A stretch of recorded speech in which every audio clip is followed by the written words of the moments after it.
Palestine में जो फिलिस्तीन में जो जेनोसाइड चल रहा है, जो जनसंहार चल रहा है, वो आज से नहीं चल रहा है, वो अक्टूबर से नहीं चालू हुआ है। जब भी फिलिस्तीन में होते हुए जनसंहार की बात की जाती है तो हर कोई बोलता है कि क्या तुम हमास को कंडेम करते हो क्या तुम फिलिस्तीन को कंडेम करते हो क्या। जैसे कि जनसंहार हमास के आने के बाद चालू हुआ, ये जनसंहार 1948 से लगातार चलता आ रहा है और इसके खिलाफ लगातार फिलिस्तीनी संघर्ष जारी है और जारी रहेगा। First, congratulating all of you for upholding what is an extremely old JNU tradition of standing in solidarity with the Palestinian liberation struggle.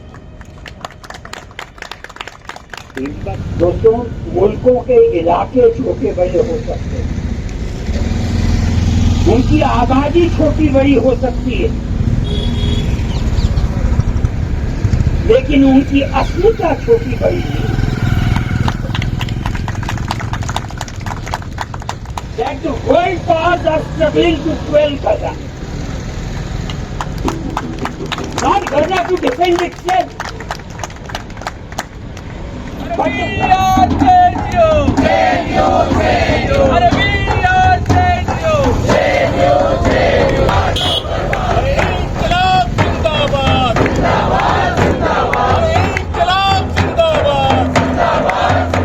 Down with imperialism. फिलिस्तीनी संघर्ष जिंदाबाद जिंदाबाद जिंदाबाद। बच्चों पे हमला नहीं चलेगा, नहीं चलेगा।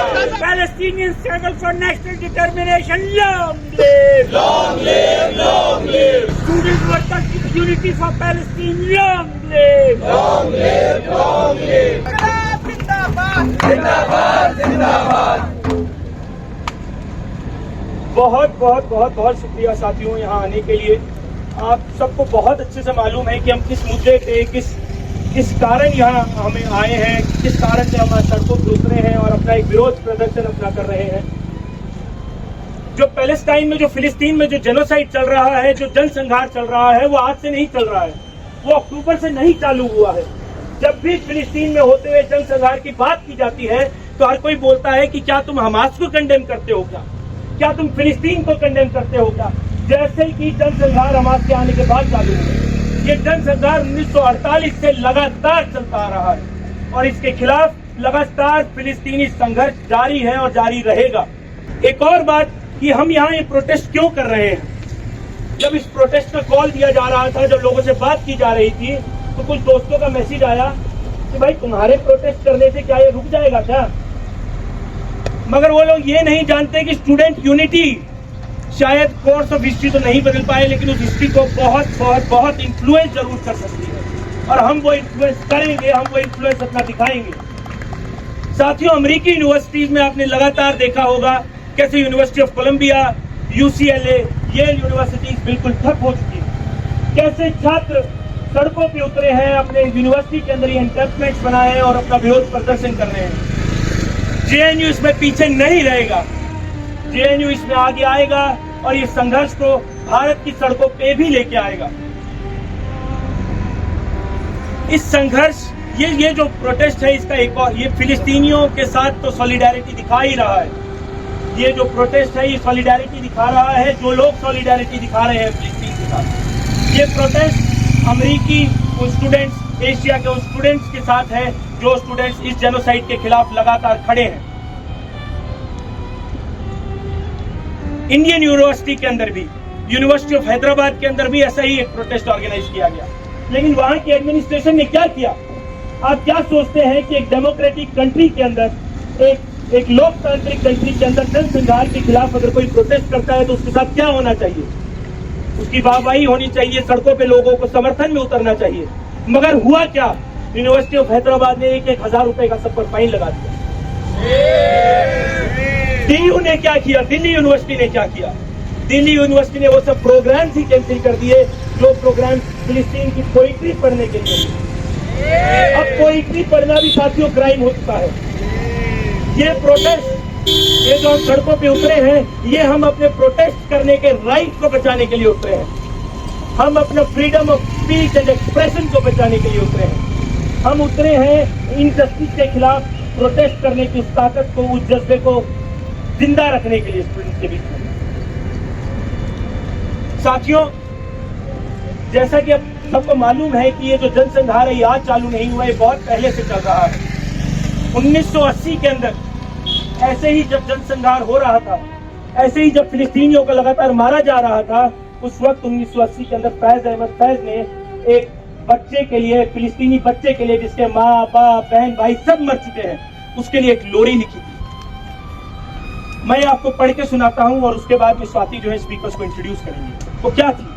मतरो बच्चे रो रो के अभी तेरी अम्मी की आंख लगी है, मतरो बच्चे रो रो के अभी तेरी अम्मी की आंख लगी है, मतरो बच्चे कुछ ही पल पहले तेरे अब्बा ने गम से रुखसत ली है, मतरो बच्चे कुछ ही पल पहले तेरे अब्बा ने गम से रुखसत ली है, मतरो बच्चे तेरा भाई अपने ख्वाब की तितली के पीछे, मतरो बच्चे तेरा भाई अपने ख्वाब की तितली के पीछे पराए देश गया है, मतरो बच्चे तेरी बाजी का डोला पराए देश गया है, मतरो बच्चे तेरे आंगन में मुर्दा सूरज नहला के गए हैं, मतरो बच्चे तेरे आंगन में मुर्दा सूरज नहला के गए हैं, चंद्रमा दफना के गए हैं, मतरो बच्चे अम्मी अब्बा बाजी भाई चांद और सूरज, तू अगर रोएगा तो ये सब भी तुझे और रुलाएंगे, तू अगर मुस्कुरा दे तो शायद सारे एक दिन भेष बदलकर तुझसे खेलने के लिए लौट आएंगे।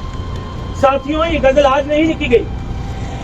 हर बार मैं कितनी बार ये डिबेट होती है तो हर बार बात आती है कि क्या तुम हमास को कंडेम करते हो क्या? ये जो लोरी लिखी गई है ये फैज अहमद फैज द्वारा 1980 में लिखी गई है। जो जनसंहार आज चल रहा है वैसा ही जनसंहार 1980 में भी था, 70 में भी था, 60 में भी था, 50 में भी था, और ये आज की बात नहीं।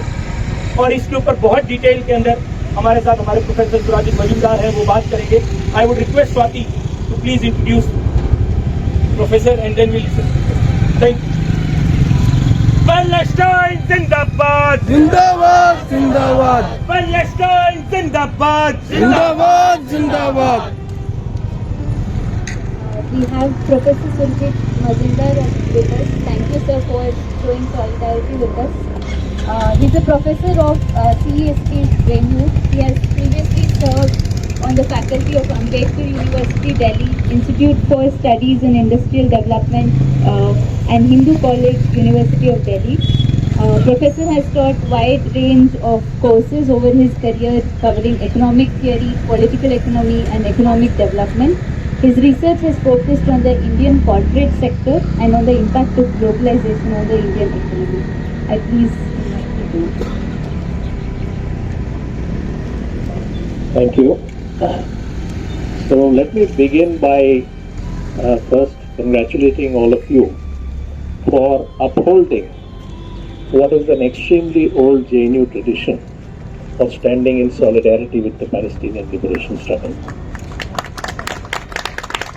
The introduction that was given of me referred to my career as a teacher, but did not refer to the fact that I was also a student in this university in the 1980s. And at that point of time, it was almost an annual event in JNU where representatives of the Palestinian Liberation Organization, official representatives in Delhi, as well as of the African National Congress, because that was the time when the apartheid regime in South Africa was still in place, both used to regularly visit JNU for events and programs that is to be held in solidarity with their struggles. In the late 1980s, what is the difference between then and now is that the official Indian position, as articulated by the Indian state or officials of the Indian government, at that point of time still reflected the traditions of India's own anti-colonial struggle and looked at the Palestinian question in a broadly anti-imperialist framework. Okay. Today the position is different. Okay. It is through all kinds of other communal and other kinds of when the Indian state's pro-American tilt has increased, the framework in which that issue tends to be looked at is quite different. That's the important change. But in the late 80s, this change was already beginning to happen. And one of the important events of solidarity with the Palestinian struggle, in which large number of JNU students participated in the late 1980s, was the protest when, for the first time, the Israeli Davis Cup team came to play in India. Till then, India did not have official relations with Israel, and usually in any event of this kind, India would stay out of any such event, even forfeit the match if it was required to play against Israel. But that time, in the late 1980s or 1990, this position started changing, and that's when the Israeli Davis Cup team came to play in the DLTA tennis courts, which are close by, and there was a protest in which a large number of JNU students also participated. And at that point of time, it was also very common. There were a large number of Palestinian students who used to study in India, with whom most of us used to have regular interaction. Now, the tragedy that is unfolding today in Gaza, there is no question about it, it is a tragedy. The scale of violence, the scale of killing, and the fact that this is visible to the whole world because of the modern means of communication that are available. Everyone can see that this is a colossal tragedy that is playing itself out in Gaza at the moment for the last few months since October of 2023. But it is equally a tragedy that it has taken such a mass violence, such level of mass violence, such infliction of violence against the residents of Gaza for the obfuscation of the Palestinian question to be penetrated in the minds of many people today. The Palestinian question, is not a question of only the fact that people are getting killed. People get killed in all kinds of circumstances. The Palestinian question in itself is actually very straightforward. But years and years of propaganda, and particularly in the last 2 to 3 decades, have obfuscated in the minds of many the real issue of what is the Palestinian question. And that is the reason why everyone starts with this question of what happened on October 7th. If you look at the bare facts of the case, look at the Palestinian population which is descended from those who lived in the territory of Palestine in 1948, at the time that the State of Israel was created. They constituted at that point of time 65% of the population living in that territory. If you went back to 1922, they constituted more than 85% of the population living in that territory. But what is the situation of the descendants of that population? In 1947, we got independence. We got the right in principle for self-determination. What did they get? What did the Palestinian people get? Even today, if you take into account the Palestinians who live in the West Bank and Gaza Strip, the Palestinians who are refugees outside Palestine, living in other countries, and the second-class citizens, Palestinian Arab citizens of the State of Israel. Their numbers, even today, after so many decades of migration into Israel of Jews from the rest of the world, even today the number of Palestinians exceeds. The Palestinian Arab population exceeds the Jewish population living in Israel. But this population does not have a stable economy. This population does not have a state of its own. Large number of them are refugees. Those who don't have refugee status are living in either Gaza, West Bank, where they were traditionally residents, are under the authority of a state whose citizens they are. And even those who are Jewish Arab citizens of the state of Israel are second-class citizens because Israel is not a secular state. And this is something that did not happen in the medieval period. This is not something that happened in the ancient period. This is something that happened in the 20th century. That when large majority of the people of this world who were under colonial rule achieved their national liberation in the post-Second World War period, the Palestinians were the one people who were deprived of that. I happen to have visited Palestine under an exchange program which was a legacy of the old attitude of the Indian state towards the Palestinian question. And I visited Palestine in 2017 and had the opportunity to participate there in their own protest at what was called as the centenary of the so-called Balfour Declaration. In 1917, on behalf of the British government, Balfour expressed commitment of what was then the world's most major imperial power to the creation of a state of Israel. After the First World War, and at that time Britain was engaged in a war to defend its own position as the preeminent imperial power of the world. After the First World War,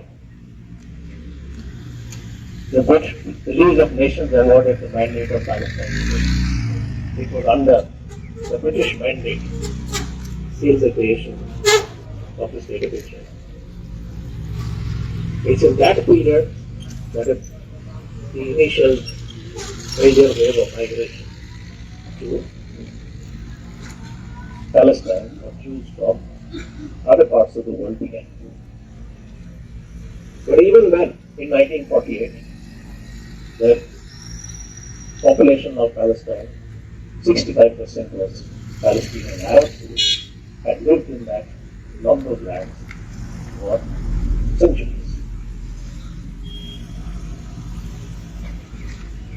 After the Second World War, of course, Britain lost its empire. Britain ceased to be its world's major imperial power, but it was replaced by the United States. And the United States, and of course Britain and much of the Western powers, continued to back the creation and sustenance of the State of Israel as a Jewish state at the expense of untold oppression of the Palestinian people, just because they wanted a strategic outpost in what was considered an important part of the world, so that they could retain their dominance over the world order. So it was Zionism and imperialism which came together to inflict this injustice on the Palestinian people. And as I said, this did not happen in the medieval era. It did not happen in the ancient world. It happened in the 20th century, and it happened in the background of decolonization and the end of old-style colonialism. How can anyone expect that the Palestinian people would ever accept this to be the final solution to that? How could anyone expect the Palestinian people to ever give up their hopes and aspirations for national self-determination.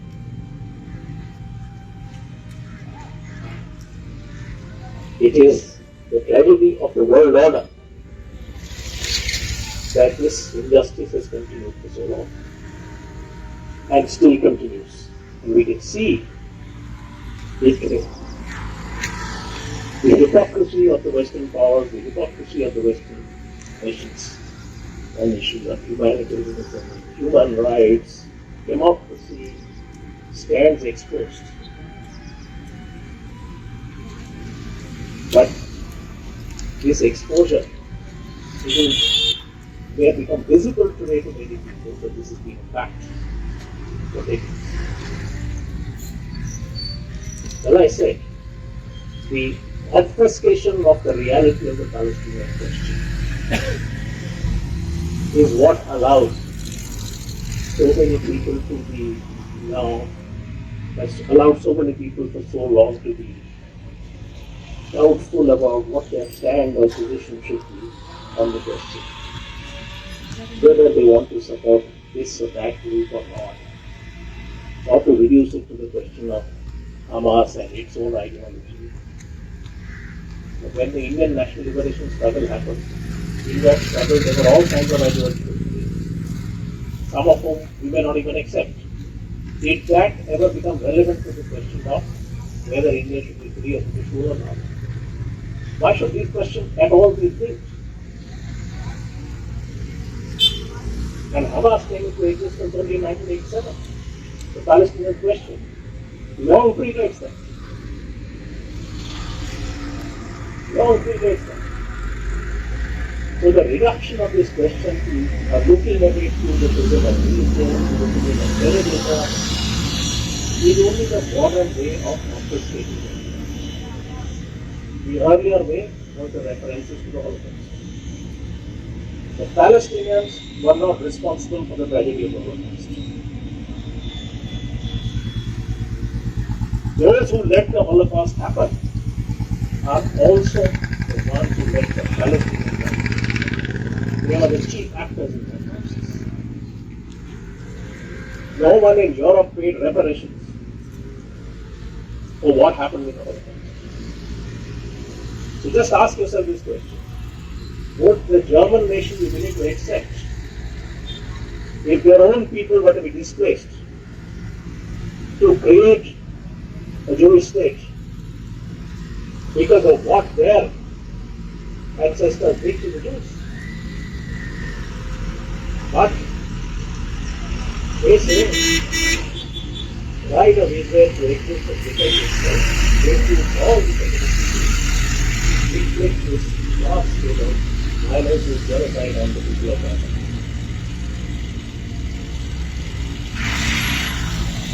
It is one of the unfortunate realities of the present world order that this genocide is taking place. People across the world, including in the centers of imperial power, can see the reality of what is happening. Where the people of the world stand now on the Palestinian question is increasingly becoming clear. But yet all the world states sitting in the United Nations can do nothing to put an end to this thing. They can take positions, they can pass resolutions, but they are not able to stop it. And that is because the major powers of the world are still committed to maintaining that state of Israel, to maintaining the oppression of the Palestinian people. But between the 1990s and now, we see the difference of change. In 1990s, the Palestinians were forced to accept an unequal Oslo Accord because the world looked at this one in which they had little hope of ever being freedom and getting their own state. But today the world is different. The Palestinians are not without hope. What the protests across the world have done is to generate within the Palestinian people also, to give them strength. That there is decades of struggle, can finally achieve its ultimate objective. And that is the importance of projects such as this. And let us not think that this is irrelevant to the course of history. Thank you very much. Palestine जिंदाबाद जिंदाबाद जिंदाबाद Zionism हो बर्बाद Zionism हो बर्बाद Netanyahu हो बर्बाद Palestine जिंदाबाद Palestine जिंदाबाद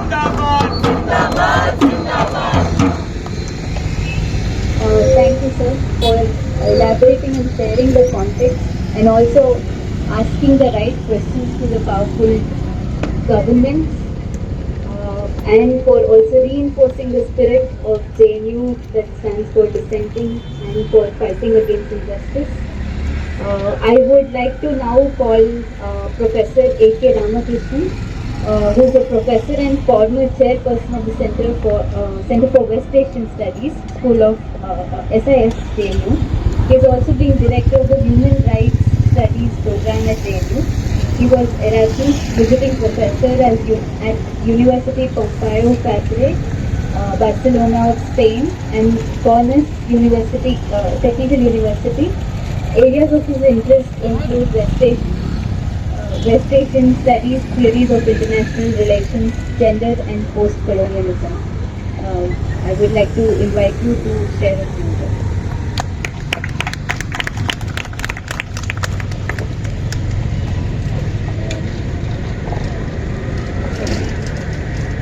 I would like to thank you all for assembling here and showing our humanity to the Palestinians and to the rest of the world. This was actually missing from the campus, the whole and I'm extremely happy with you this evening. And I should thank Professor Majumdar for bringing out the actuality of the politics of the Palestine question, and what I'll be doing is to add something to it, to develop that idea so that the question of justice for the Palestinian people is enlarged for all the world to see. I was a student of Middle Eastern Studies, that was my MA, long back in 1982. You know, that was the time when, in 1978, Professor Edward Said's book, Orientalism, has come about, and he had also written the question of Palestine, as you know. And then immediately after the Iranian Revolution in 1979, he has written the famous book covering Islam. All these were important works for me in my formation as an academic from my student days. I met Professor Edward Said and I worked on Orientalism for my PhD as well. And I'm very happy to see the students of Columbia University where he taught coming out and actually leading the students' movement and the anti-war movement, the pro-Palestinian movement in American universities. And the Columbia students are actually kind of guiding light for all of us in asserting the significance of the Palestinian struggle. I saw Said's daughter addressing the gathering in Cantonment there in Columbia. What Professor Said was trying to do in the question of Palestine, I've read the initial article before the book. That was Zionism from the standpoint of its victims and how Palestinians themselves look at the very idea of Zionism and the implications of a European ideology like political Zionism on the people of Asia in general, part of West Asian, Palestinian people in particular. And my first freedom is, as a student of that kind of legacy of Zion, is to look at Palestine question from an anti-colonial, decolonial perspective. The decolonial perspective is at the core of our political understanding of the Palestinian struggle and what's going on now in Gaza Strip. Why is it, a requirement, a must, that we should look at it as a decolonial struggle? And as an anti-colonial and anti-imperialist struggle, which is very significant for us. You can see the world population in general going along the lines of old colonial world. The imperialists on the one side and the people who are subjected to colonialism and imperialism on the other side. Actually, South Africa is leading that kind of a moral and political struggle in that, as you know. Only countries like ours and our governments vacillate too much. But otherwise, there is that division in world politics, as you know. An anti-colonial and decolonial perspective is required because Zionism for the Palestinians was a colonial idea. And it still is not only a colonial idea, a colonial reality for decades now. The Palestinians in the early part of the 20th century, after the collapse of the Ottoman Empire, had to face two kinds of European colonialism. One was British colonialism. Professor Perejid Majumdar talked about the Balfour Declaration and about the British mandate in Palestine from the early 20s. So British and French colonialisms dividing the West Asian lands among themselves after the First World War, and that history, and Britain getting control over Palestine. And the League of Nations, which was formed after the First World War, was talking about these lands which were under the Ottoman Empire until then. It's very interesting. A world organization like the League of Nations was giving this mandate to the British in Palestine and Iraq, and to the French in Syria and Lebanon. Read the mandatory statement giving mandates to these countries. It says that these people have to be ruled by the civilized nations. Who are the civilized nations? Britain and France, the winners of the First World War. They have to rule these lands, the civilized nations, until they acquire the ability to rule themselves. You see colonialism written in the language of giving the mandate, that the Palestinian people do not have the capacity to rule themselves, and therefore they have to be ruled. The civilizing mission, the civilized nation has to do that.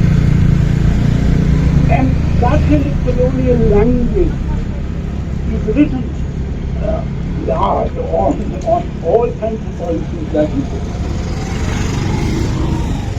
So British colonialism as a reality for Palestinian people from the early 20s is an important thing. Before that itself, in 1917, we had the Balfour Declaration, which also says that His Majesty's government, the British government,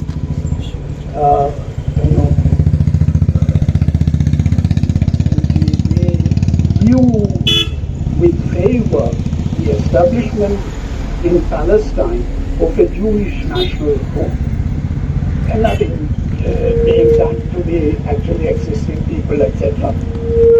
As an addition to that, which nobody cared.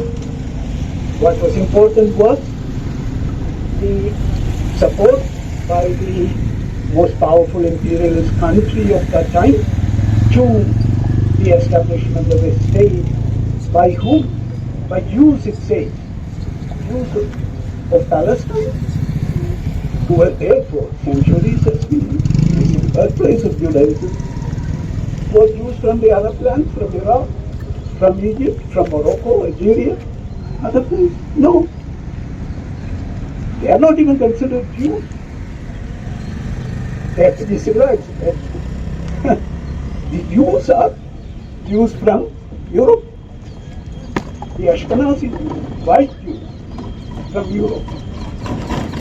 It is their land that Palestine is going to be, and it is the Balfour Declaration was a support to that kind of a Jewish state, not a Jewish state for everyone, not to the Ethiopian Jews, not to the Moroccans. No, you should all read Avi Shlein's book,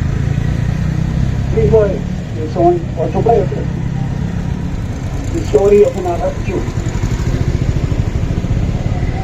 And all of them spoke Arabic from home. They were research, and they are interested. And many people are surprised. Arab Jews? The Arab Jews have thousands of them. And Palestine as an Arab land has Jews from millennia. But it is not those kinds of Jews. But the Abishai Mahaprabhu on autobiography, we are talking about European experience of Holocaust, of all kinds of things. I should say very, very remind you, for an Arab Jew, a Jew from Baghdad, this was not our experience. The kind of anti-Semitism in Europe was not such. Using the Arab word for space. And the whole obliteration of the lives and experiences of the Jews of the Oriental land, they were called Oriental Jews. So a Jewish state was coming up on the basis of Zionism as an idea from Europe.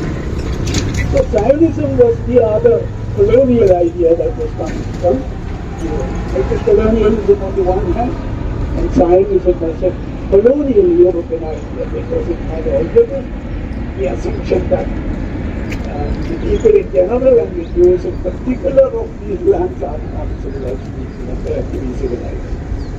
So that civilizing mission was not only with the Muslims and the Christians of Palestine, it was also with respect to the Jews of Palestine. And this colonial civilizing mission that both the mandatory provision and the Zionist ideology was provided from the very beginning of the late 19th century. The Zionist movement in Europe. Today we have seen a full-fledged, horrendous, genocidal transition for all of us to see with broad daylight. What is the impact of such colonial ideologies and visions and programs that have been intended?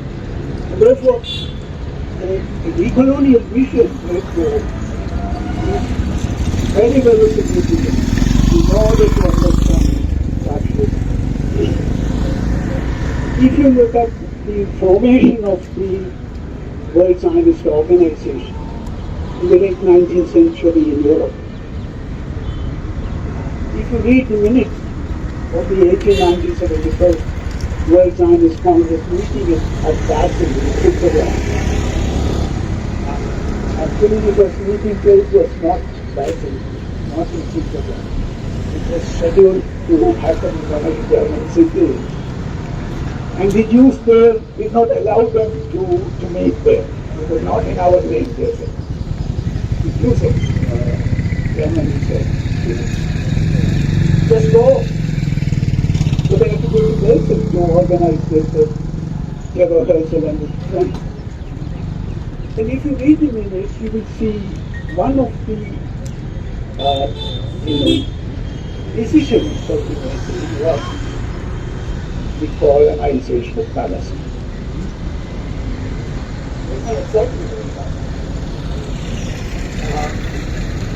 The rehearsal, 2 years before, God has written his famous book,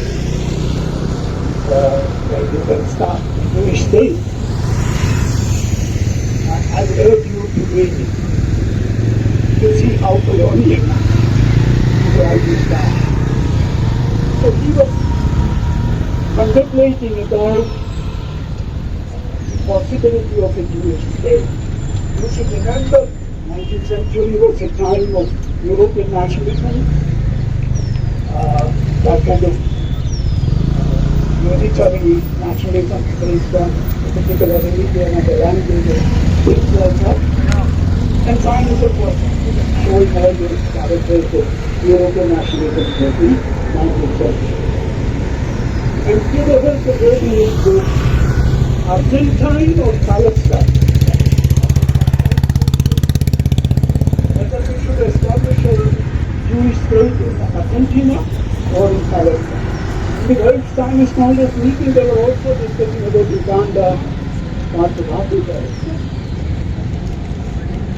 But our Zionist friends would always say, oh, this is Palestine from tiny memorial, and that's our homeland, that's where we are.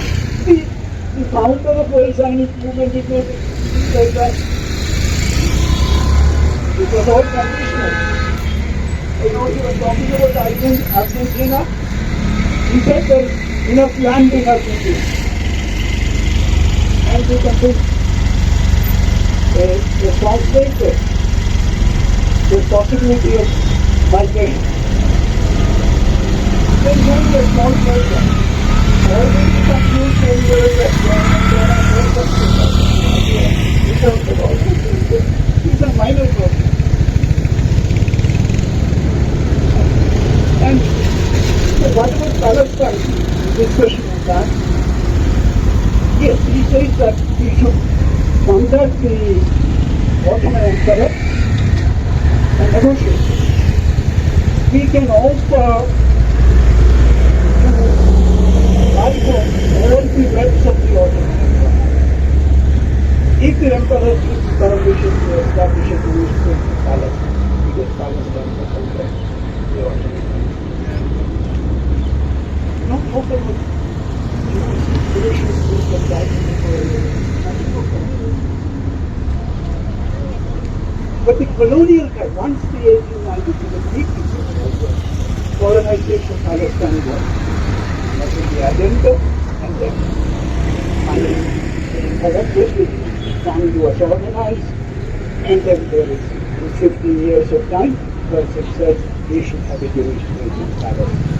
That was the second matter from then on. And then you see European Jewish migration to Palestine.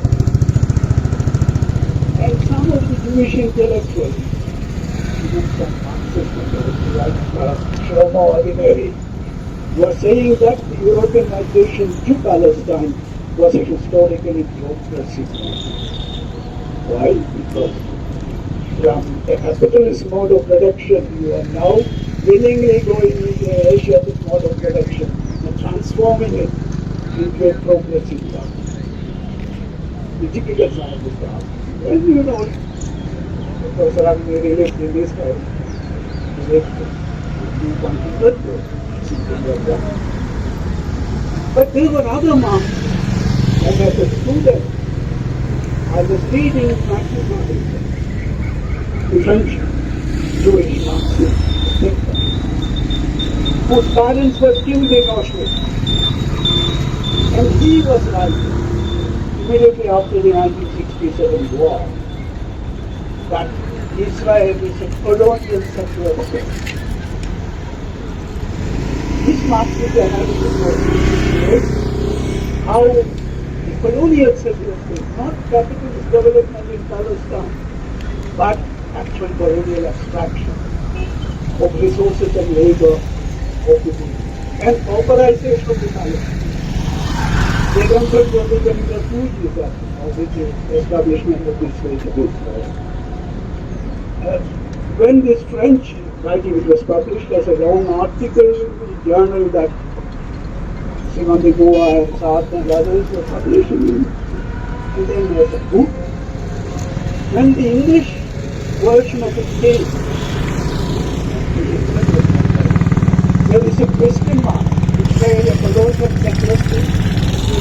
There is no question mark for the maximum. But English published, see how it operates with and how Zionist influences on the publishing actually work. And therefore, when we talk about the Palestine situation now, as a colonial settler situation, Robinson was writing about it in the 60s, and seeing where Palestine is going, not just that colonial, occupying land, creating Jewish settlers. After 67 war, you have seen, Fourth Nakba, over 67, all of historical Palestine came under the Israeli state. So we talk about whether one state or two states and so on. The actually existing condition is that there is one state. All historical Palestine is under Israeli control. This is precisely where the Palestinian struggle, the anti-colonial, anti-imperialist struggle is much more significant.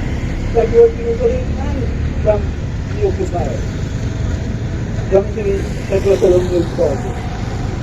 And Palestinians really know very well what happened to indigenous peoples and colonial settlers states are established.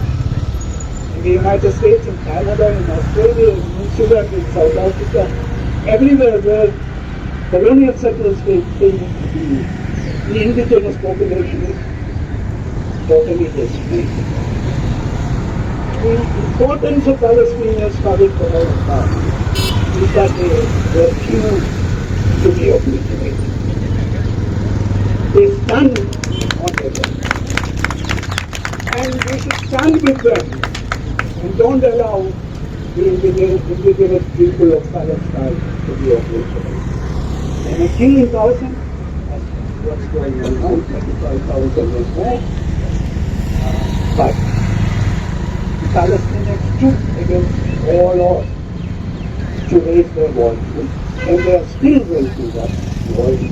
And that is where our solidarity also is. And so there, thank you.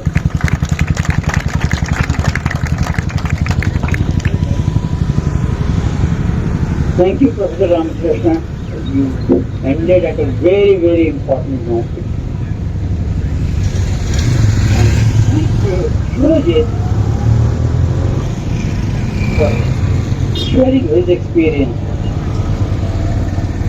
I just want to conclude by saying a few words.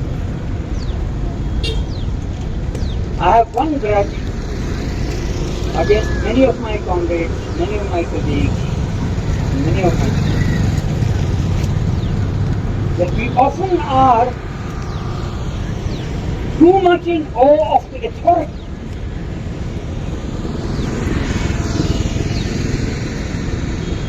To the extent of being terrorized, to the extent of being numb,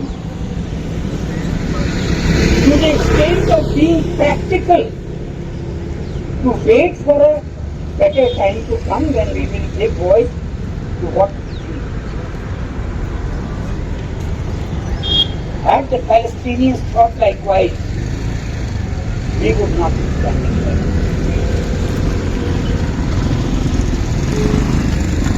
When I raised this idea of holding this protest in my school. There was a lot of uncertainty whether it can come about, in the kind of circumstances we are in.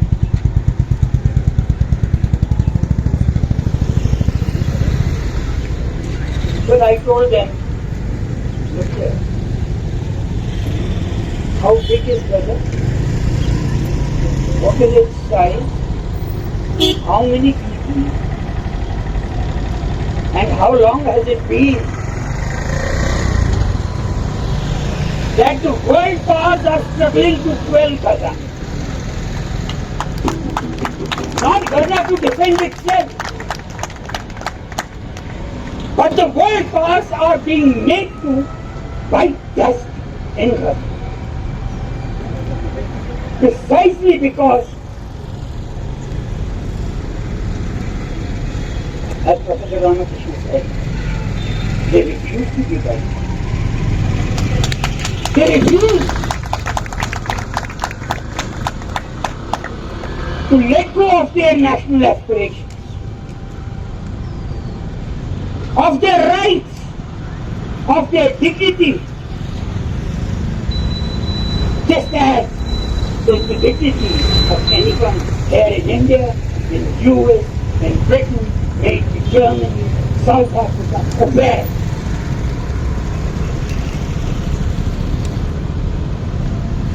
दोस्तों, मुल्कों के इलाके छोटे बड़े हो सकते हैं, उनकी आबादी छोटी बड़ी हो सकती है, लेकिन उनकी अस्मिता छोटी बड़ी नहीं।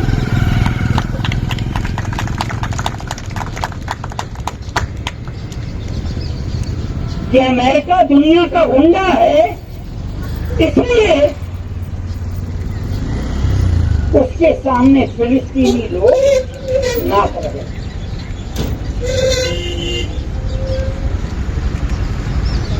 और जब मैं कह रहा हूं अमेरिका या वहां दुनिया का गुंडा है, I don't leave it to insult,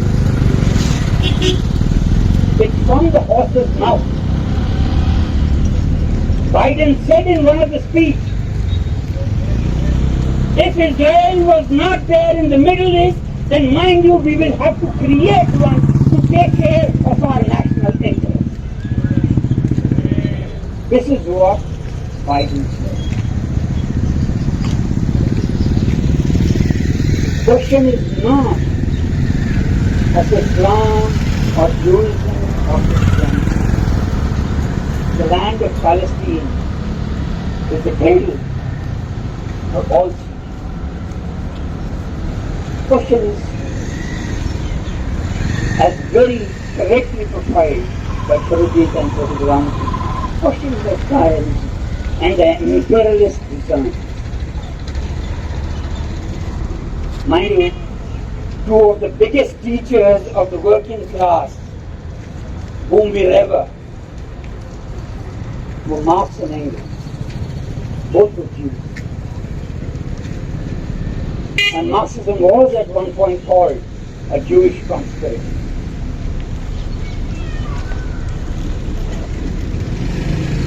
We must recognize the situation today. The war going on in the Middle East is not the same as that of 47, is not the same as that of 67, as not the same as in 80.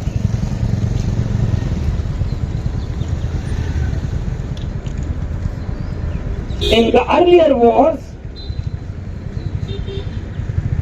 it was the American puppets on one side fighting the American puppets on the other side, and the war came to end when the master decided that this is the point.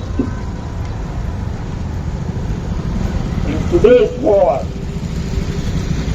Palestinian people themselves are in command of their destiny. And the reason is clear. The effect you can see is no more 6-day war, Yom Kippur, a few hours war. It's been raging for 7 months. And Benjamin Netanyahu's forces are running from north to south to central to North Gaza, chasing the bottom of the The question is not just of Israel, my dear friends. We should not forget what we ourselves have achieved over there. I tell you, I was called and said, in January 93, I had been for a photography trip to Gujarat, in the Kutch area. There was a village, Thaneki, where we went and all these oldies, they were paying cards and all very quickly invested in their gates. After a while, when they all went for lunch and all, one young man walked up to me and he said, "Sir, I have seen you from sir JNU ने इस वक्त वो किया है कि हम बयान नहीं कर सकते।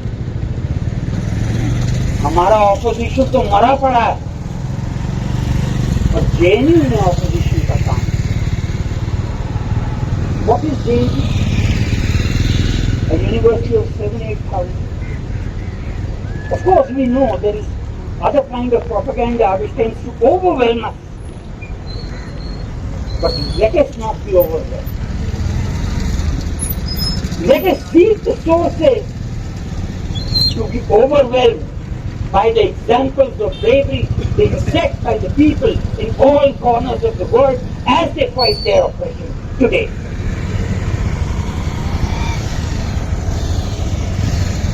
We saw farmers move. And I tell you, its history shall continue to be written down decades from now of what it gave us.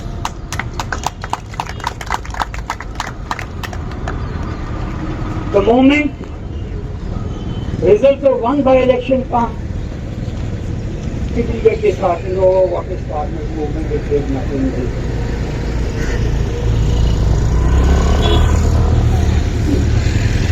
Human beings everywhere in any corner of the world is a human being. He or she deserves equal dignity, equal rights. That cannot be compromised. And it is that which these struggles tell us. It is for that reason, I think, today's demonstration was much called for, and I'm quite sure our colleagues and friends shall be forthcoming in raising their voices loud.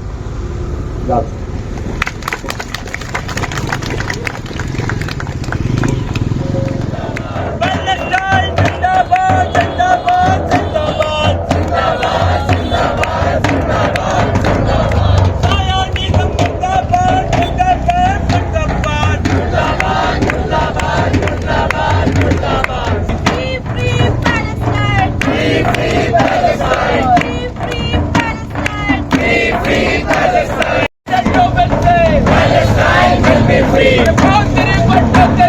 Palestine will be free. इनकलाब इनकलाब इनकलाब जिंदाबाद जिंदाबाद जिंदाबाद जिंदाबाद। Joe Biden का एक जवाब, इनकलाब जिंदाबाद, इजराइल का एक जवाब, इनकलाब जिंदाबाद, साइनिज्म का एक जवाब। इनकलाब जिंदाबाद, इनकलाब इनकलाब इनकलाब इनकलाब। जिंदाबाद जिंदाबाद जिंदाबाद जिंदाबाद। बहुत बहुत बहुत बहुत शुक्रिया साथी यहाँ आने के लिए, हमारे सबके साथ जुड़ने के लिए। और ऐसे ही हम जो सरकारी जो षड्यंत्र जो चलते हैं, जैसे पैलेस्टाइन के जो मुद्दा है, इसको लगातार उठाते रहेंगे। अपना freedom of speech and expression को खत्म नहीं होने देंगे। इनजस्टिस के खिलाफ जो हम लड़ाई लड़ रहे हैं उसको बंद नहीं होने देंगे। बहुत बहुत शुक्रिया साथी।